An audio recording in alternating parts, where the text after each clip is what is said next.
Welcome to Nebraska Preps Postgame with your hosts, Mike Sautter and Jacob Padilla. Everyone, welcome into Nebraska Preps Postgame. Again, we skipped last week. A lot going on. Martin Luther King Day. We were in a gym. We normally record these on Mondays, so I was sick, and then you had stuff. Kids out of school. Yeah, life happened last week, so we had to skip it. But a lot went down. We'll just kind of cover the last Yeah, week. we'll go last week, and if we can touch on anything that comes up that happened the previous week. That's okay. Okay, let's start quickly with a couple of girls things. Notes, a couple of notes. You saw the Pender winning streak snap. So talk about that. Yeah, we kind of double teamed the Nebraska Preps Classic 35th annual this year over at DJ Sokol Arena. 15 games, 5 on Friday, 10 on Saturday. I was there Friday for all the games, and you were there at the tail end of Saturday after the Creighton games to take in a few. The nightcap on Friday was Pender against Elkhorn North. And Pender went down. Unfortunately, Hadley Walsh injured in the first quarter. She had scored 7 of the 9 points in the first quarter, and then went down, hurt her elbow, shoulder. She's a big piece to Pender. When I saw them against North Bend Central earlier, she's a very big piece for them. Yeah, her and Maya Dolliver are the ones that kind of drive that ship, and so you lose her. Maya picked up the slack as much as she could, put the team on her back, scored 26, but it wasn't enough to keep up with the Wolves. So 25 game winning streak snapped for the Penn Dragons. It's 25. It's over 20. So I think it's 25. 25 or 35, one of those two. But extensive winning streak snapped for Pender. Hope that it wasn't too serious for Walsh and that she'll be able to get back on the court because, like I said, she's a big piece of their ability to go make another run at a state title. Yeah. And then Friday night, Millard West, Millard South played. It was a very low scoring affair. Is that one way to say it? Yeah. Well, that's probably what happened. Not often that you see two teams score 1 point total in two separate quarters. Yeah. No, 1 point in two separate quarters. Both teams scored a total of 1 point if you combine the two quarters. Yeah, so that's incredible, actually. Millard West won a quarter without scoring. Yes. And then still won by 20, giving up 1 point. And they gave up 1 point. They didn't score, and then they gave up 1 point. Yeah. So how about that? Yeah. But Millard West still hanging up there. Congrats to Neleigh Gessert with another record at Millard West, career blocks record now there. So I believe I wonder if those records will ever be. Well, I made the joke that it feels like at the end of the season we're going to see Gessert at the top of every single column in the record book. Currently, right now, she's leading in points, blocks, and 3-pointers. Norah is the assists leader, and she'll surpass 1,000 career points in a couple games. I wonder where those assists have gone. Yeah. And Neleigh will also finish top 5 in rebounds and steals, which honestly feels low. So, it's a special time for Millard West basketball because those two are pretty special players. Mm-hmm. Yeah. And they saw them on Saturday at CHI Health Center alongside their fellow Creighton commits. Mm-hmm. That's a nice thing about getting everything signed and taken care of. Because the school can acknowledge you and give you attention, and fans can go say or can kind of see what the next faces of Creighton basketball look like. So had a little fun there at CHI. I think Creighton had a huge contingent of recruits there, which of course, why wouldn't you? They had double, like 17 or something like that. Double digit. It was a lot. So good on them. So Millard West continuing to roll, and Gessert's very good. Yeah. Okay. Moving to boys. So there's some shakeup, especially in Class A, because why not? Because Class A is up for grabs. Well, pretty much nobody can hold on to that number 1 spot. Yeah. It's just been a revolving door. Omaha Westview, the big win over Papillion South. It was last week, Tuesday. I just watched the game. I wasn't there, but I watched the stream of it. Same. Which was entertaining for different reasons. 68-61 was the final. It was back and forth the entire way. And then at the Amir Martin was pretty huge in that. He was huge, but he carried him. And then at the end, it was Trey Griggs with the dagger three. That corner three. Yeah, corner. One possession game, drive kick, knocked it down with the guy closing out on him. Big time shot for him. For the senior there. Finished with 12 points. None more important than that. That was the dagger for the game. And like I said, ended up being a 7-point game. And you had when the final buzzer sounded, but you mentioned Amir, 24 points on 70% shooting. He is the key for them.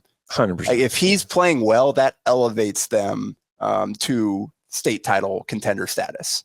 And because they didn't need or get a big game from Taven Murphy in this one. He only had 11 points, but you got 12 points from Griggs, 11 from him, Amir with 24, and they went 10-22 from three as a team and held Papio South, a prolific 3-point shooting team themselves, to 6-16. So that was kind of the difference in the game right there.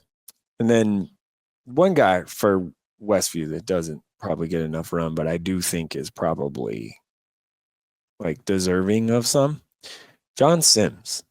Like, John Sims, their point guard. He's been their point guard for 3 years now. He's a little guy. Like, he's just not tall, he's not big, but he is not scared, and he makes plays for them. Like, there's key moments, it feels like, in every game. There's like one time where he's like just makes the right pass, makes a layup, gets fouled, something. There's always something. He's always like in the mix. So I just want to give him a little bit of a shout out because he's Griggs and Sims there played together during the summer, during the high school year for the last 2-3 years. Right. A lot of experience behind them, and now they're having great senior seasons together. Right. And those two, they can get after you defensively. They can push the pace. Like you said, can get in the lane and set guys up. So that's a tough 1-2 punch in the backcourt. Those are two guys, but those are two guys that like they do a lot for that team. It gets a little overlooked, rightfully so. I mean, it does, but like, I mean, Taven's really good and has been and all that. So it's not no one's knocking that. It's just like they just kind of get overlooked because Taven has the highlight dunks and all this stuff. But along with Taven, those guys have built this program up. Yeah. Those guys all transferred in. They've been first there year since the beginning. Been playing varsity since start, and now here they are in their senior year. We have their team at the number 1 ranking in our coaches poll 3 years after it opens up. So 2 first ever number 1s this year is Papio South and Westview at some points in the season. So. And they followed up with a 6-8-50 win over Buena Vista to not rise up to 1 and immediately lose it like a lot of teams have. So right now, I mean, Westview, they've had a good record the whole way through, but the first half of their schedule wasn't as great. They played their big games, all of them at home. Yeah, that's the other thing. But now you look at it, they've got wins over Lincoln North Star, Millard South, at Lincoln Southeast, against Prep, the only team that beat them, and then against Papio South. So all but the Southeast game was at home, so they got to go show, can you beat equal talent teams away from home? But that's a pretty good resume so far. Like, they're a very deserving number 1. That 15-1 isn't simply a result of schedule. They're playing at a really good level right now. So, and you look at it moving forward, they've got a big one. Bellevue West on the road. Yep. Which they've played the Metro tournament there, so that's not like anything. Yep. And then they have Millard North on February 13th, and then they close out the regular season at Kearney. So those are their kind of big games remaining on the schedule. So, I mean, if they're still number 1, if by the 13th, that Kearney gym's going to be rocking. Yeah. Like, it will be very much so be rocking. Yeah.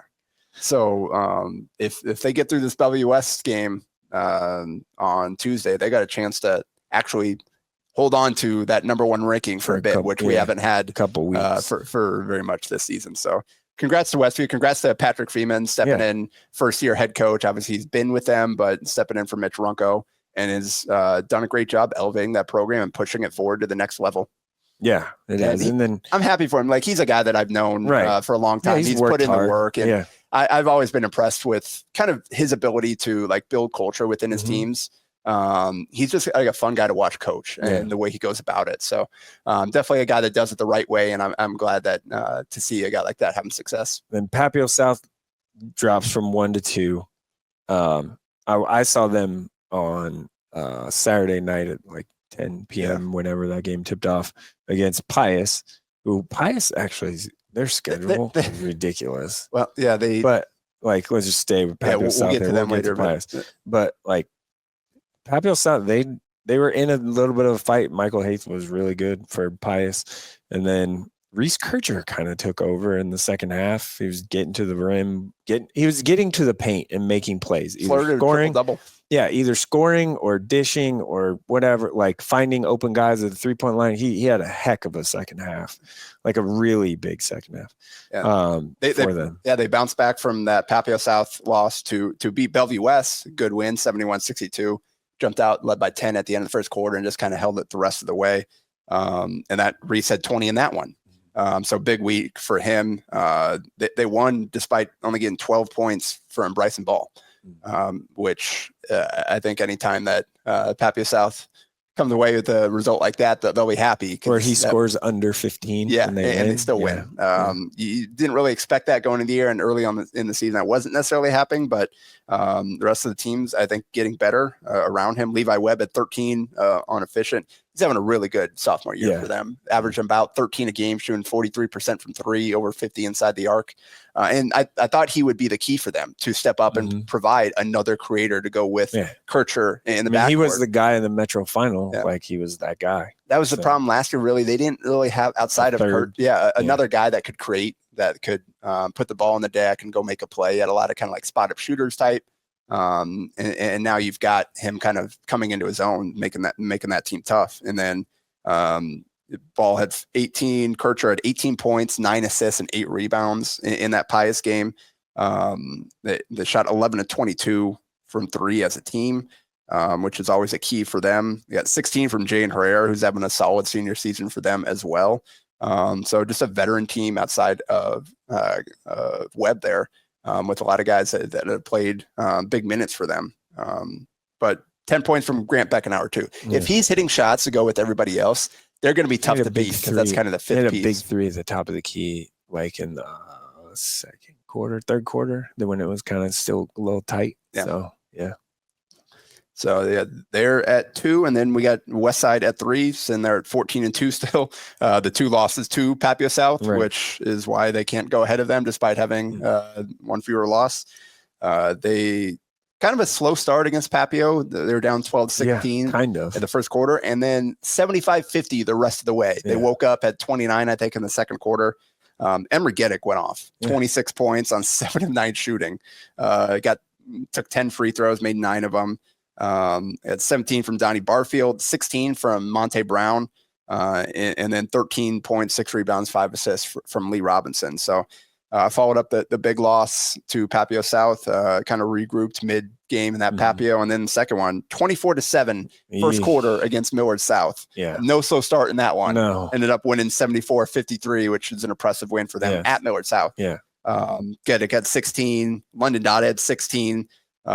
Carson Ely had 12 points, 6 rebounds, 4 assists, 3 steals, 2 blocks. And then they got 11, 7, 4 assists, and 5 steals from Lee Robinson. So again, it's a team that when they're playing well, any of like 7 different guys can go out and beat you. You toss in Tyson Oddbody into that mix.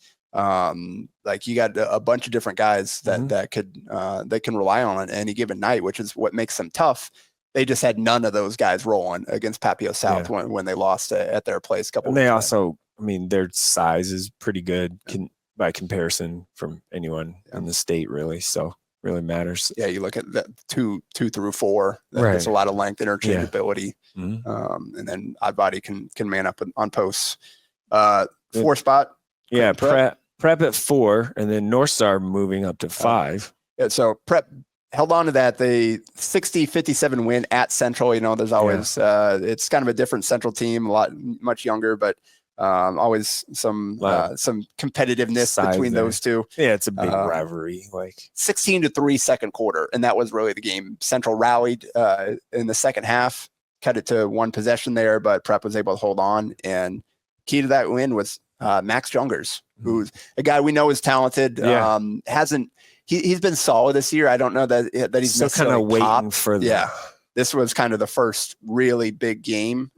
26 on 9 and 13 shooting, hit 5 threes, all 3 of his free throws, 7 rebounds. They only got 11 points. They only took 4 shots, Trinell Parker did, with 3-4 from the field, including a 3 and 4-4 from the line. So they were playing through Jungers, and they were able to hold on, get the win there. And they've got a big one on Friday against Millard North. So Millard North, like, they just talk about them in a second. Yeah. So let's go North Star. Yeah. No, they just keep kind of handling business ish in Lincoln. They've really rallied, and the hack too with the Wednesday win, but they've rallied since the loss to Westview, which is now looking like, okay, it's an understandable loss. Yeah, it's a hard place to play against a really good team. And that was not a great showing by them. I was there watching that, but since then they've really been playing well. They went to Kearney. You said tough place to play on a Wednesday night because they got pushed back. Moved it a day. The cold got so you kind of throws off your rhythm. Completely different day. Go play at their place. Make the trip out there, and they get the win 65-58. And I was watching that one as well. Kearney jumped out to a 12-0 lead. Oh wow! And North Star settled in and outscored them 65-46 the rest of the way to get the win. Jordan Casper had 22 points, 6 rebounds, 6 assists. Will Schaefer had 15 points, 5 boards, and they got 10 points, 10 boards, and 5 assists from Real Asen. Casper, he's not necessarily the most efficient at times, but he is a guy that just makes stuff happen. Yeah. He will just go stuff the stat sheet. He'll go get a rebound, tough finish. He'll set a guy up. He'll go steal a ball. He'll go block a jump shot or whatever, just kind of flying around. He plays really hard. Yep. And just kind of like wreaks chaos, like on both ends of the floor. Yeah, he's just always there. Yeah. Right? Like he's just always there. Always making you feel him, whether for the good and the bad there. And then Will Schaefer is having a solid. He's kind of the veteran there on it. He's played as a freshman for them. He played the last 2 years for them. He's got a lot of sophomores there, and a lot of those guys are still kind of feeling their way, figuring things out outside of Castor. He's been the one consistent there, but you've got a lot of those other guys that maybe haven't had huge seasons, but they still got upside. And then Asen is didn't play a lot for them last year, but he provides them some size. He got Kywin Brown and some more size. So it's a solid team. They followed up 75-61 win against North, 26-2 second quarter. Yeah. So when they turn it up with their aggressiveness defensively, they're flying around, they're trapping. North has a tendency to turn it over. Yes, exactly. So bad matchup. Kind of same thing for Kearney. Jacob Weber and Ben Johnson, I think, had 48 or something between them, but also they forced Johnson in some turnovers, and nobody else could really get up, make up shots and knock down make plays. So Casper had 20 points, 6 assists, 5 rebounds. Schaefer had 16 points, 4 boards. And Asen had 10 again in that North win. So they are the top seed in the HAC tournament. Which starts Wednesday. Yep. Planning to be there Wednesday, Thursday, Saturday. Correct. The HAC tournament. I'm planning to be there for the semis and the final there as they host the boys side and then the boys and girls final on Saturday. So we'll see. Probably get another look at North Star there. And then you mentioned Millard North. They had a trip down to the Quincy Shootout. Nice weekend. For them. Really nice. Quincy Shootout. If you're not familiar, it's kind of a big high school event that bring in teams from all around the area. Minnesota, Illinois, Nebraska. The boys and girls went down there for Millard North. And the boys fell 61-59 to Vashon out of Missouri. They were up 52-48 after the third quarter and then only scored 7 points in the fourth. Couldn't quite close it out. Derek Rollins had 22 points, 10 boards, 5 assists, 3 steals. Major Monster had 11, but nobody else really scored more than 6. So that's kind of the key to them is getting multiple guys going, which they did against Simeon out of Chicago. 67-49, big win. They were up 22-6 after the first quarter. Gallatin had a good game. Yes, he did. 17 points, 5 of 8 from 3, plus 6 assists. Right. Major Monster, 16 points, 4 of 9 from 3, 8 boards, 5 assists. Then they got 14 and 7 out of Derek Rollins, went 11 of 22 from 3 as a team. So, I mean, that's when they're knocking down threes, those guys in particular, around Rollins, what he's able to do on the interior.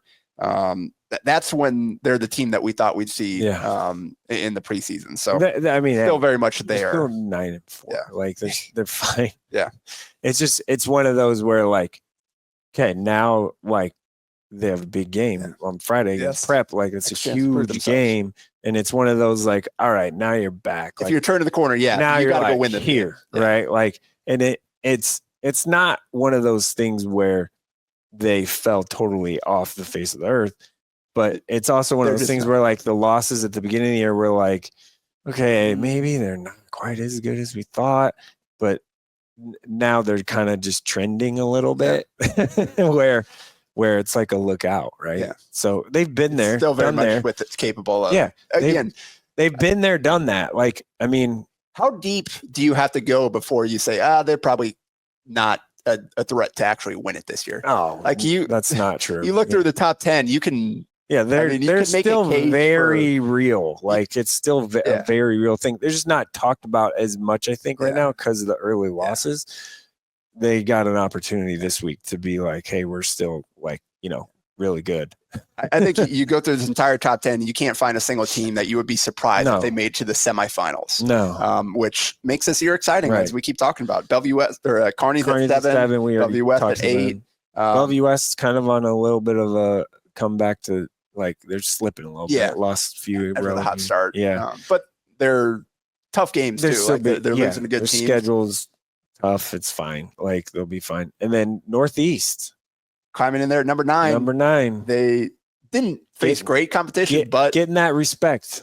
Finally. They're up to 11-3 now. And Lazerek Houston, did you see what he did against Lincoln High? Yeah, like listen, I've said it like since the beginning, way like preseason, whatever. Like we both have. Yeah, he's the best point guard in Nebraska right now. Like I saw him all summer long, and I was like, this dude, he's taking a jump. He's the stuff. And to their credit, they're letting him just go. Yeah, and that's good. So he had 46 points in game. I think that's probably the single best stat line I've seen all year. There's I think Ryan Houston had a 37-point triple double. That's up there in contention for York, but 46 points on 18 of 31 shooting, including a 9 of 15 from 3.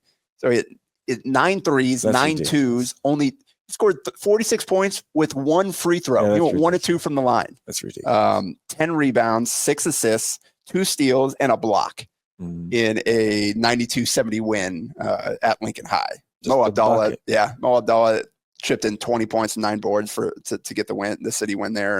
And Lincoln Northeast, you got a guy like that, and you got Grant Fredericks is capable, Easton Switzer is capable. Like they've got guys around him that can make you pay if you try to load up against him too much. But if you don't, he'll drop 500 on you. So that makes them tough. Like they are not going to be an easy out. And then there at 10 is Millard South, who up and down team. They're certainly capable, but they've hadn't played as great the last couple of weeks.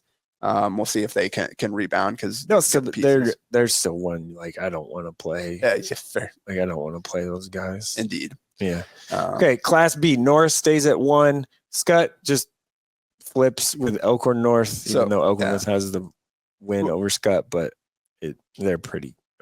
So North staying at 1. They're 15-1 now. Yeah. With the Their only game loss to against Papio Bennington I was at was fun. Rematch last year at state tournament. It was really fun. Like it was up and down, fast pace. Bennington had to adjust in the middle of the season to just change kind of their style a little bit, just go. And that game was really fun. 74-67 in overtime. Evan Greenfield, sophomore, had 26 on 10 of 11 shooting. Right. Austin Kaiser had 27. He's a guy that can put up some big numbers this year, and they need him to now. So he had a couple big shots. So Norris now, they're 15-1, and they're rocking a bunch of teams. Like they beat York 84-51, and they beat Lewis Central 89. I think the Bennington thing is more of they've just played each other 5 times in the last 400 days. The point is, you had that one. You had Gretna East. I think they held on to win that one by 3. They, for the most part, they're rolling, but they've also won some close games and show that they can operate in those situations. There was the game went into overtime, but it shouldn't have. No, I just but I just feel like at no point was it like you didn't think Norris was going to lose that game really at any point in the game. You just figured they'd make a play and like just win. Like that's what the feeling I had watching it. You mentioned Skutt. They won the River Cities conference last week. They are 11-4 now. Yeah. And they have Central on Friday. So kind of the annual stepping up to Class A to kind of test themselves. The two bigs in that, the pair of bigs on both teams in that game will be interesting. A lot of big bodies, a lot of banging in the paint. And they're playing at Skutt, which feels like a much smaller gym. Yes. Then Elkhorn North rose up to number 2 after beating Skutt, and then took 2 losses back to back. So immediately dropped back down because they beat Skutt and they beat Gretna East and they beat Elkhorn. So that's a really good 3-game stretch. And then you lost 64-59 against Pius. And then I was there when they lost to a really good Western Christian team out of Iowa. 76-67 at the Nebraska Prep Classic. Who Pius and Norris had beaten earlier. Norris beat them, Pius beat them, Lincoln Lutheran lost to them, and then Elkhorn North lost to them. So that it's an independent team over in Iowa.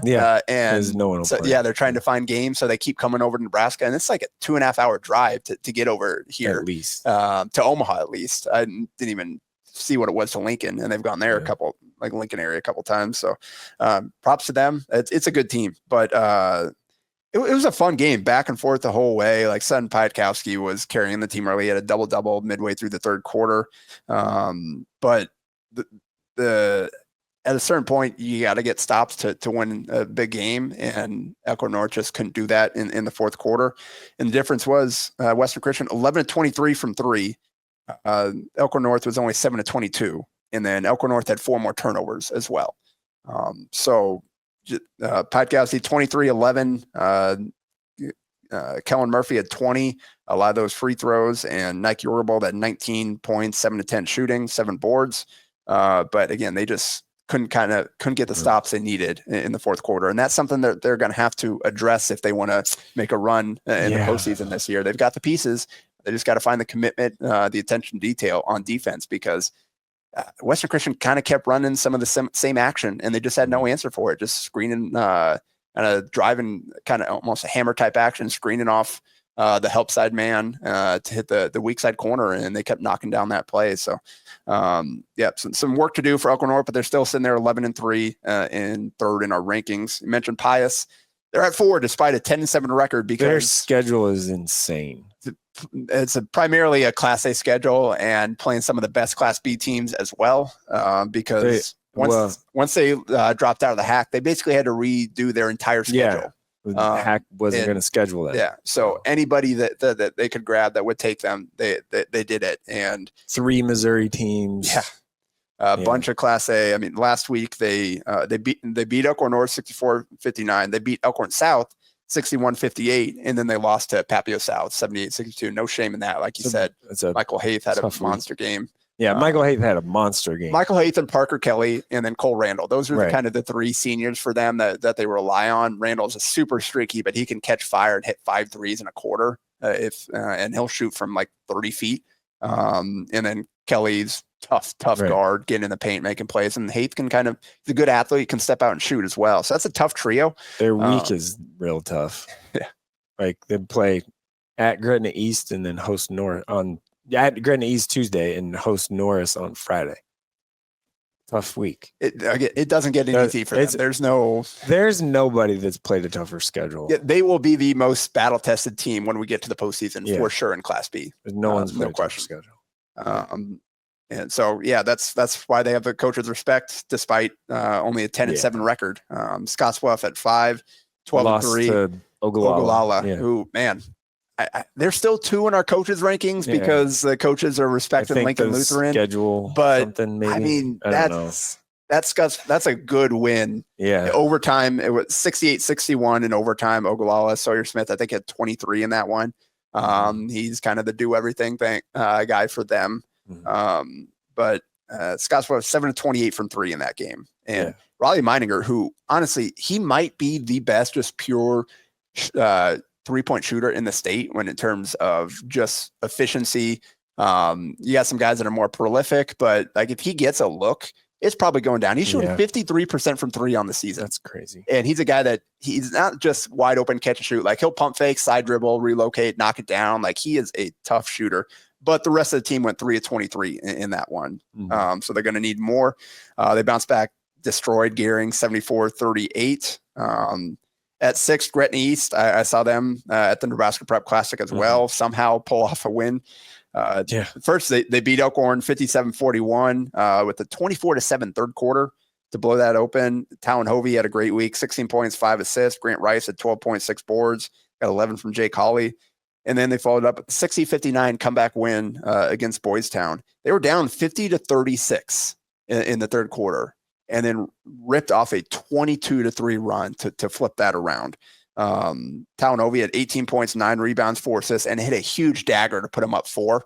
And then Boys Town ended up hitting a 3 at the buzzer to make it a 1-point game, even though it didn't really matter.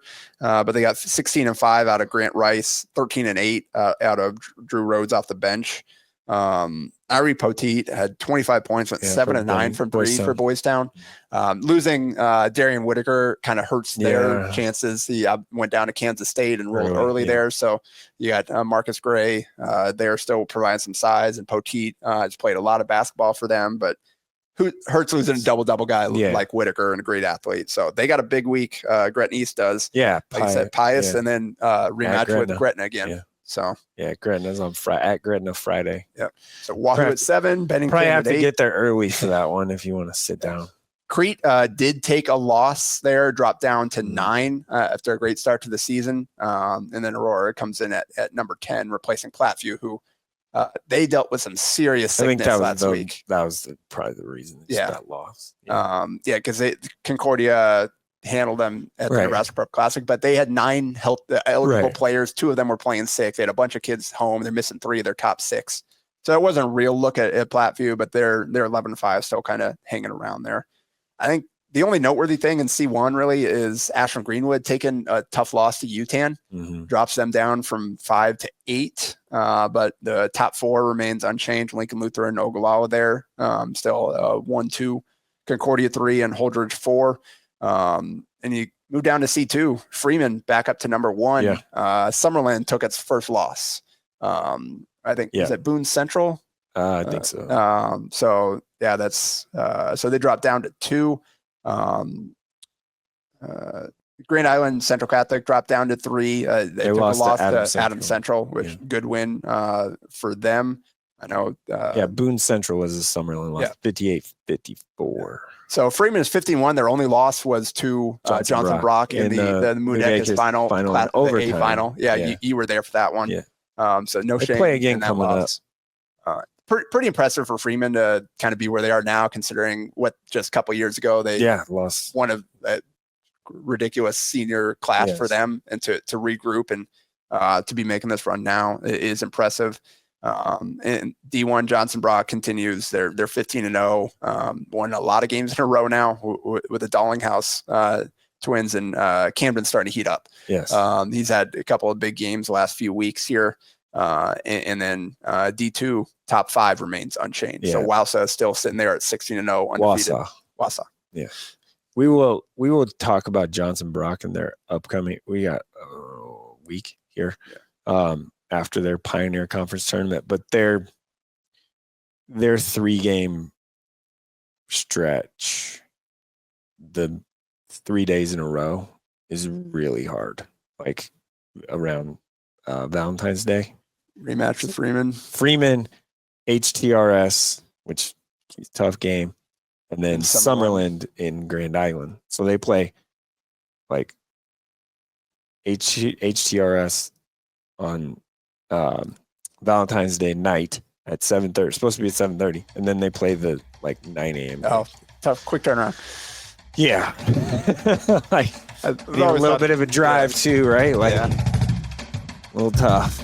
We'll see if they can get through that. If they can get through that, then that's pretty good. Yeah, we're almost here. A couple weeks out. We only have Heartland Hoops Classic, and regular season's only a couple weeks left.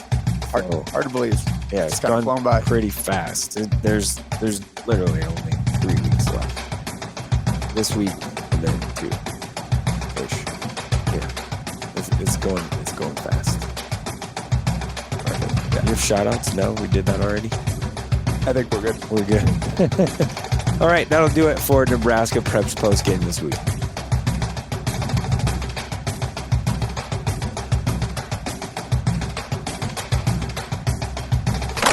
A Hurrdat Sports Network production.